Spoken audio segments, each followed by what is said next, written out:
Well, we sure haven't talked in a while, have we, my dear friends and viewers? It's been a long time since my last upload. Real life responsibilities have kept me from making any real headway around my aspirations of being a content creator, but now, it really feels like it's a proper time to try and take another crack at it, dear friends and viewers. At this point, you've seen the viral shorts, the video reviews, the gameplay, the adverts and all the praise surrounding Helldivers 2, but yet again, here is another video where I try to explain how in a world filled with your big name live service power players like Apex Legends, Call of Duty Warzone, Fortnite and Destiny, a single game made by a Swedish developer of around 100 devs and with little to no marketing, has taken the gaming world by storm and started a discussion on the present state of modern game development and the sustainability of the live service model. Now, grab a drink, relax and let's get started talking about this amazing surprise hit of 2024. Helldivers 2 is the best example of what happens when you throw out all of the bloat that isn't required to make a good fun game. It isn't trying to outdo the competition with bracing narratives and complex story structures or over-the-top graphical fidelity. It doesn't take itself too seriously.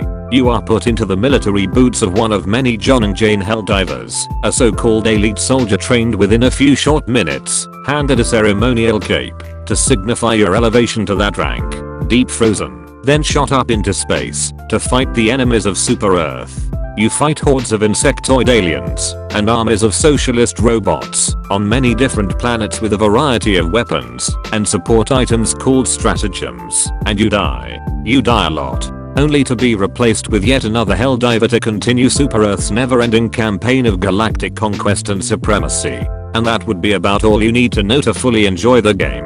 I know this sounds simple as hell, but think back to a lot of games that release these days and how they are all obsessed with being some sort of cinematic and narrative masterpiece. And while a minority of those titles succeed at that, there's always more than a dozen titles that just fall flat on their faces, thus creating a bland experience and an even more forgettable story, all while making you some $60 to $70 worth of money poorer. The thing about a good game is that once you create a satisfying enough gameplay loop with a decent enough backstory, you've already laid down a strong enough foundation to build on. The players, content creators and the memes follow and become all the marketing that you don't ever have to pay for. Arrowhead have certainly learned from their previous experience with the first Helldivers game. And what we are seeing now is the evolution of an already great game recipe, much like what Larian Studios did with Baldur's Gate 3. That isn't to say that Helldivers 2 doesn't try to do anything new. There are certain themes and political ideologies that the game satirizes really well. But I leave the deconstruction of that stuff to people who are a bit more qualified than me. The easiest way I can explain that is if you have ever watched the cult classic Starship Troopers, you know exactly what I mean. The heavy emphasis on military autocracy and aggressive supranationalism, combined with an even more aggressive and heavy-handed foreign policy, has actually proven to make the game's players want to work together to achieve the common goal of Super Earth supremacy. This type of unity has only been achieved by a select few games, and even then only in a few instances of their existence. But great gameplay and story are nothing if the weapons don't feel good to shoot. I cannot state how important this is. I have seen and played so many shooters that just don't feel right. The guns in many FPS games and the spells in many RPG titles tend to miss the mark here because they just don't have that satisfying kick, that dopamine-inducing feel of the bullet leaving your gun and hitting the enemy, followed by that nice little thunk, or the feel of an arcane spell as it arcs out and reduces your enemy to a fine mist that makes you say, hey, I think I'm in love with this gun. Here, I can confidently say that the gunplay and other related effects in Helldivers 2 are so good that it could easily stand among the greats like Destiny, Titanfall and Apex.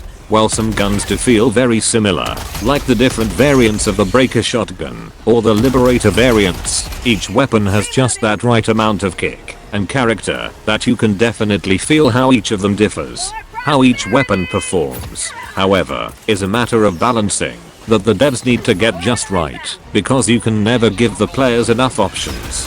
The best part of the gunplay is how heavy some of the support weapons feel. You can feel the weight of the MG43 machine gun or the M105 Stalwart as you drag it across the screen to chew up hordes of small fry enemies coming at you. The flamethrower belches out napalm death fire in a line, but at the same time, it is affected by factors like wind and elevation. The autocannon kicks your crosshair up with each shot, necessitating you to properly pace and find the rhythm of each salvo. Grenade launchers can clear up huge clusters of enemies, while also plugging up bug holes. And the E-8017 rocket launcher has a brief interaction animation before you can fire it, while a careless shot can send you flying. My favorite little detail is that if you stand behind a teammate as they fire the GR8 recoilless rifle, the blowback can send you ragdolling behind them. I guess considering that, since January 2018, most Swedish nationals have had to render military service at the age of 18 for up to 12 months. It means that the devs really understand how a real gun is supposed to sound and feel, even in a sci-fi setting. Now, add on to this the fact that outside of Helldivers, Arrowhead Studios hasn't really had any other experience making modern shooter games. I'm in awe at the level of polish behind the gunplay. I can only imagine that with each little thing added into the game, Helldivers is going to mature into a real classic that we can all fall back to, much like Left 4 Dead and Halo the Master Chief Collection. Also, the game doesn't have health bars or damage numbers over each enemy. You can actually see your bullets doing real physical damage as it removes chunks of the enemy's shells or tears off their limbs. This is just so freaking satisfying. And people need to be reminded that once upon a time, we didn't need damage numbers or health bars or tick marks around our crosshairs to know we hit our target. We could see it. Now picture this, you just joined a squad and got to the bridge. You join the host at the war table as he flicks through the giant hologram of the galaxy map, and as he zooms in and out of each planet, selects a planet and then a mission. The intercom starts booming saying Helldivers to Hellpods. You climb onto a Hellpod as it clicks and hisses onto your boots. Gears churn and pistons move as you are lowered into the pod. The lid closes with a thunk and a hiss as you hear the pods get loaded into a barrel with a chuck, as alarm bells are blaring with red lights. Beautiful orchestral music starts playing as you are shot at the planet. This is the kind of audio feedback and music that would make anyone feel patriotic for no reason other than you are invading another planet light years away from Super Earth to keep your home, family and way of life safe. The planet could be a dense forest, a tropical jungle, a craggy wastelands, a vast desert, or a huge prairie land with weather conditions like heavy rainfall or fog that reduces visibility, iron storms that mess up your comm/support systems, meteor showers that could hit and kill you, or send you hurtling into the air, or the planet could be plagued with flame tornadoes that have no particular movement pattern. Every little moment feels cinematic, almost like each encounter and each mission could be a huge Hollywood blockbuster sci-fi movie. Every time you call down an airstrike or orbital bombardment, the game just comes to life and you're just left there, wondering how this is all running on your system, when games like Starfield, The Last of Us, and Cities Skyline 2, to name a few, are struggling to run on even the best of hardware, or can't even provide decent performance with good hardware. This isn't to say Helldivers doesn't have its fair share of optimization issues, but considering the scope and number of variables in the game, I will never stop being impressed by how cinematic the game can be and how memorable the whole presentation is. You don't have to take my word for it, just go on to YouTube and you can find so many movie-worthy clips of gameplay that speaks more than anything I could say or put into words.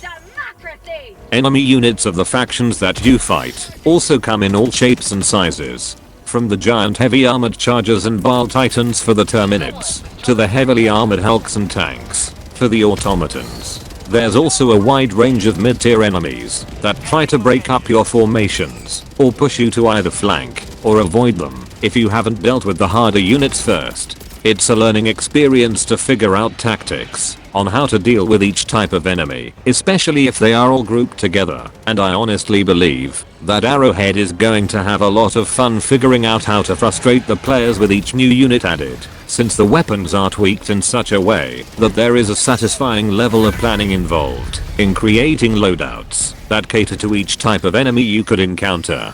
Also, when it comes to difficulty tuning, Helldivers comes with 9 selectable difficulty levels, each with its own tier of rewards and difficulty modifiers that really helps players to find just the right level of engagement that they want from the game. By testing out the different levels, I have found that for a player like me, I can comfortably navigate through D6 and D7 level missions, which are just tough enough to be punishing and fun enough that I don't rage at my teammates for the occasional accidental friendly fire kill. For those that really want to see what they are made of, the D9 Helldive missions are a thing, and I salute anyone who spends most of their time at that level, because I certainly don't have the skills, willpower, or patience for something that punishing, nor do I hate myself that much. For anyone still leveling, D5 to D6 missions are probably your sweet spot, because there are not that many heavy armored units, and you still get to collect rare samples. But hey, that's just my opinion.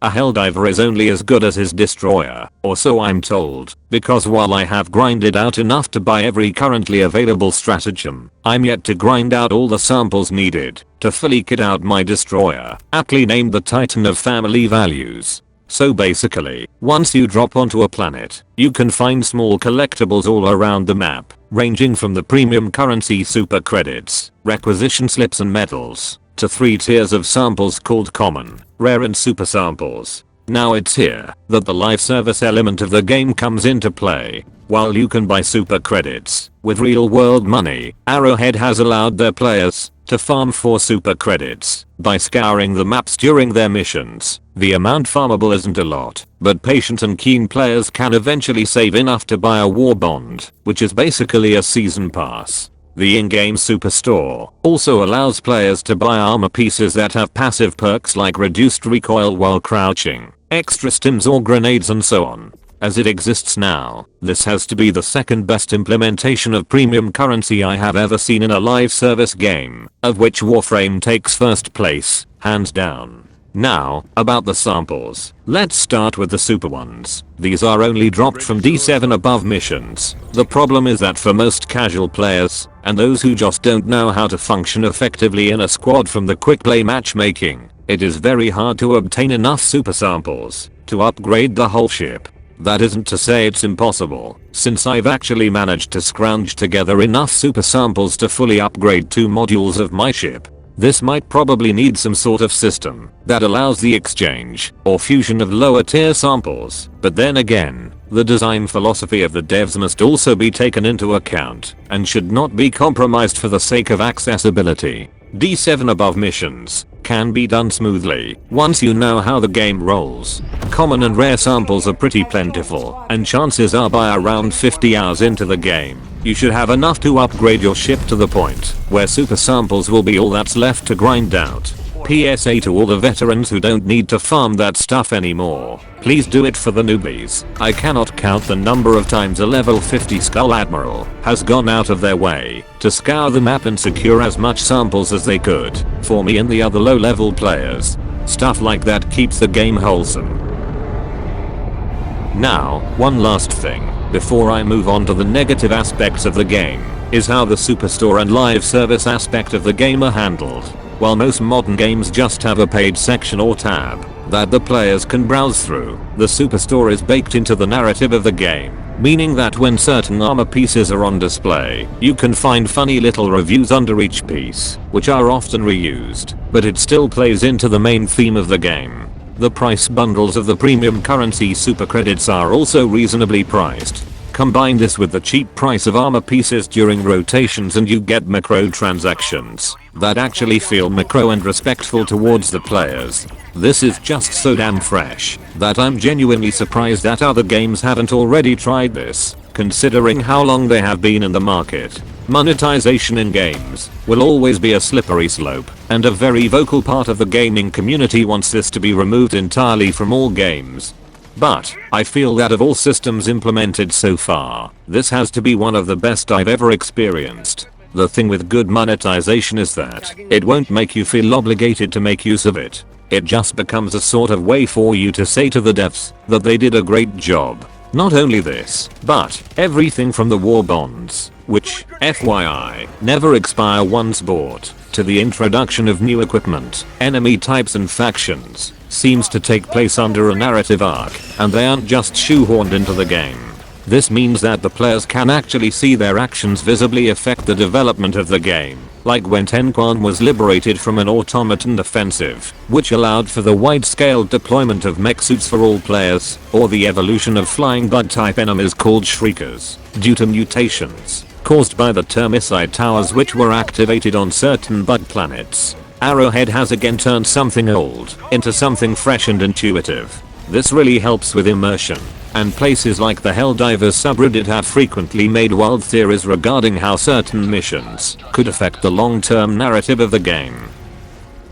Now, it wouldn't be fair to just praise the game without leveling out a fair amount of criticism on where the game falls short, or parts where it could have been done better. While Helldivers 2 is now considered to be a financial success, it does still require a fair bit of polish at both the technical and social level.